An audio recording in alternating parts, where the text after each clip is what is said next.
Ibi bice uko ari bitatu nibyo bigize ijambo ry'Imana kuva mu itangiriro kugeza mu byahishuwe, ndetse yewe n'ibirenzeho no kugeza ku buhanuzi n'irindi yerekwa ryose riturutse ku Mana riba rikubiyemo ibi bice bitatu by'ingenzi. None turimo turibaza muri ibi bice uko ari bitatu Imana yahereye mu itangiriro ivugira mu masezerano cyangwa se muri rights na promesse, ikavugira muri obligation cyangwa se mu nshingano, ndetse ikavugira mu bihano mu gihe abantu batubahirije izi nshingano. Ni iyihe context nziza cyangwa se ni ubuhe buryo dukwiriye kujya dusomeramo ijambo ry'Imana, uburyo bwiza uzajya wumviramo ijambo ry'Imana, icyo Imana ivuze ku buzima bwawe bwose, ndetse no kugira ngo iby'Imana yasezeranye bisohore ku buzima bwawe ujye utahana inshingano. 10 minutes for your soul, iminota 10 kubw'ubugingo bwawe. Buri munsi fata umwanya naho waba muto ubuharire ubugingo bwawe, wiga usoma cyangwa utega amatwi ibyagirira umumaro ubugingo bwawe. Uyu mwanya mwiza ugiye kubanamo na mwene so Evangeliste Bizuru Shekina guturuka muri Guma muri Yesu Ministry. Tubaha ikaze. Kuri uno munsi tugiye kwigana uburyo bwiza bwo kumviramo ijambo ry'Imana cyangwa se context nziza wakumviramo ijambo ry'Imana. Ubundi mu ncamake ijambo ry'Imana ryose ibyanditswe byera byose, Bibiliya yose, ndetse yewe n'ubuhanuzi bwose buturutse ku Mana buba bukuye cyangwa se bugizwe n'ibice bitatu by'ingenzi. Igice cya mbere ni promesse cyangwa se amasezerano. Igice cya kabiri ni obligation cyangwa se inshingano, ibyo ubwirizwa gukora. Igice cya gatatu kiba kigizwe n'ibihano cyangwa se punishments. Ibi bice uko ari bitatu nibyo bigize ijambo ry'Imana kuva mu itangiriro kugeza mu byahishuwe, ndetse yewe n'ibirenzeho no kugeza ku buhanuzi n'irindi yerekwa ryose riturutse ku Mana riba rikubiyemo ibi bice bitatu by'ingenzi. Hashobora kubamo bibiri cyangwa se bikaba ari byose uko ari bitatu, ntabwo hashobora kubamo kimwe. Haleluya. Ijambo ry'Imana riza rije gusezeranya abantu, rikaba inshingano, rikabereka ndetse n'ibihano. Iyo abantu batubahirije inshingano, ijambo ry'Imana riza ributsa za nshingano ndetse rikababwira n'ibihano. Haleluya. Kuko hari inshingano hose hagomba gukurikirwa n'ibihano ku bantu batagize gute, batashyize mu bikorwa za nshingano zabo. Ndetse n'ahari promesse cyangwa se ahari right, haba hari obligation. Buri gihe haba hari inshingano, haba hari icyo umuntu abwirijwe gukora kugira ngo yaccessinge kuri za rights ziwe cyangwa se kuri ya masezerano cyangwa se kugira ngo ayarinde. Reka dusome ijambo ry'Imana wenda duhereye nko mu itangiriro, twumve inshingano Imana yahaye basogokuruza bacu ndetse n'ibihano byari bizikurikiye. Ijambo ry'Imana mu itangiriro igice cyaho cya kabiri umurongo wa 15 kugeza ku wa 17 haravuga ngo Uwiteka Imana ijyana wa muntu imushyira muri iyo ngobyi yo muri Edeni ngo ahingire ibirimo ayirinde. Uwiteka Imana iramutegeka iti, ku giti cyose cyo muri iyo ngobyi ujye urya imbuto zacyo uko ushaka, ariko igiti cy'ubwenge bumenyesha icyiza n'ikibi ntuzakiryeho, kuko umunsi wakiriyeho no gupfa uzapfa.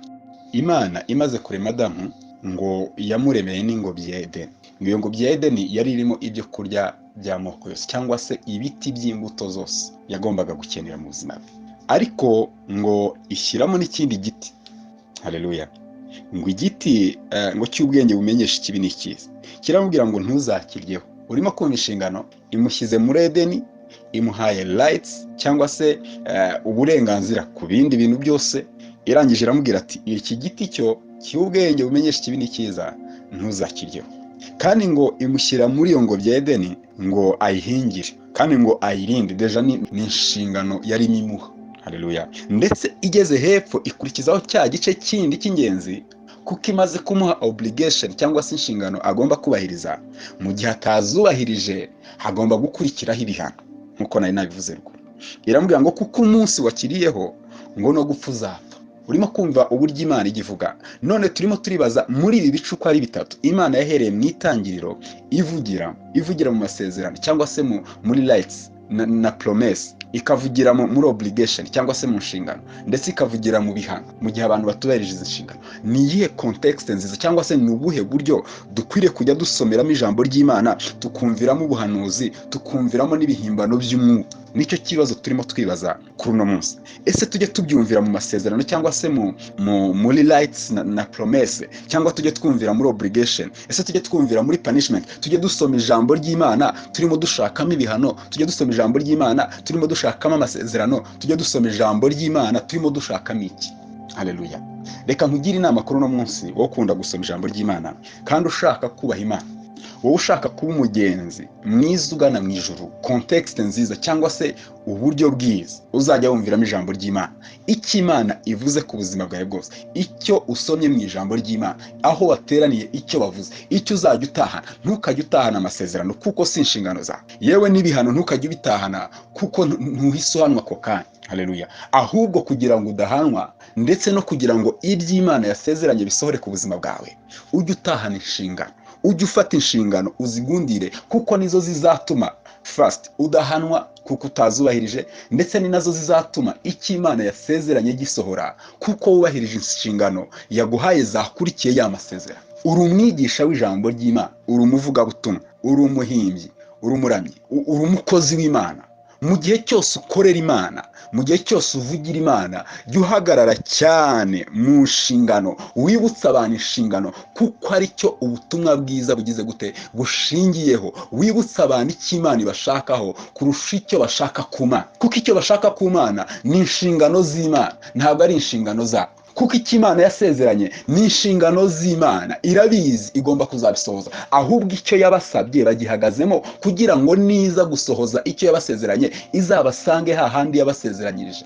Nujya wigisha abantu, nujya ubwiriza abantu, nujya uhugura abantu, ujye wibanda cyane kuri izi nshingano kuko nizo amasezerano azuriraho kugira ngo asohore, kandi ni nazo ibihano bizagira gute bizuriraho kugira ngo bibagereho mu gihe batagize gute batubahirije izo nshingano. Haleluya. Reka turebe ubutumwa bwiza ibyahishuriwe amatorero ya Efeso ndetse na Simuruna, Perugamu, Tuatira, Sarudi ndetse na Philadelphia na Laodikia. Ayo matorero uko ari 7 yo muri Aziya ntoya, ndetse yashushanyaga itorero ryose muri rusange kuva Yesu Kristo agiye kugeza ubwo azagaruka.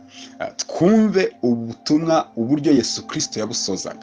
Duhereye kuri Efeso, Yesu Kristo yabwiye abo muri Efeso ngo ufite ugutwi niyumve iby'umwuka abwira amatorero.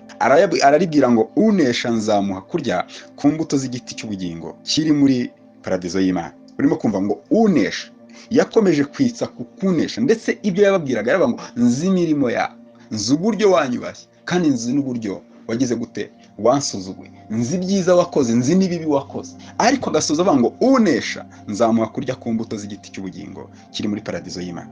Abwira Simuruna ati ufite ugutwi niyumve iby'umwuka abwira amatorero, unesha ntacyo azatwarwa n'urupfu rwa kabiri. Abwira Perugamu ati ufite ugutwi niyumve iby'umwuka abwira amatorero, unesha nzamuha kuri manu yahishwe muhe n'ibuye ryera ryanditseho izina rishya ritazwi n'umuntu wese keretse uri hawe. Agera kuri Tuatira aravuga ngo unesha akitondera imirimo yanjye akageza ku mperuka nzamuha ubutware bwo gutwara amahanga yose. Agera kuri Sarudi aravuga ngo unesha niwe uzambikwa imyenda yera, kandi sinzahanagura izina rye na hato mu gitabo cy'ubugingo, ahubwo nzaturira izina rye imbere ya Data n'imbere y'abamarayika.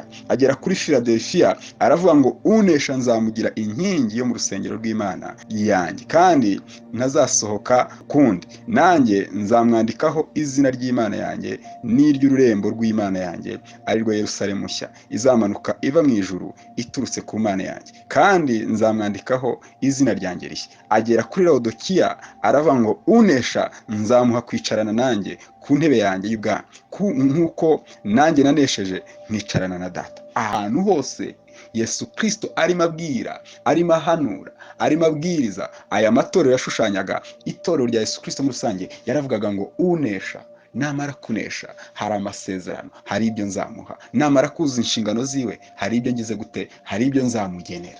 Haleluya. Mwene data, guhera uno munsi ndagira ngo ujye usoma ijambo ry'Imana urimo ushakamo inshingano kurusha amasezerano, kuko iby'Imana yagusezeranyije ni inshingano zayo, kandi ibihano nabyo ntuzajya usoma ijambo ry'Imana urimo ushakamo iby'Imana izaguhanisha, kuko izaguhana nutagira gute nudashyira mu nshingano iby'Imana igusaba. reka dusoze. Mana ishobora byose, turagushimiye yuko uno munsi uduhishuriye uburyo bwiza dukwiriye kwigiramo ibyanditswe byera byose byahumetswe n'Imana. Nuko turakwinginze ngo mukunzi mwiza utubabarire aho twafashe ijambo ryawe uko ritari, aho twumvishije ijambo ryawe uko tutari dukwiriye kuryumva. Turakwinginze ngo uno munsi gitare cy'amahanga utuyobore, udusukeho umwuka wera ariwe mufasha, kugira ngo adufashe kwiga neza ibyanditswe byera mu murongo muzima. Ni mu izina ryawe ryera dusenze twizeye data, amen.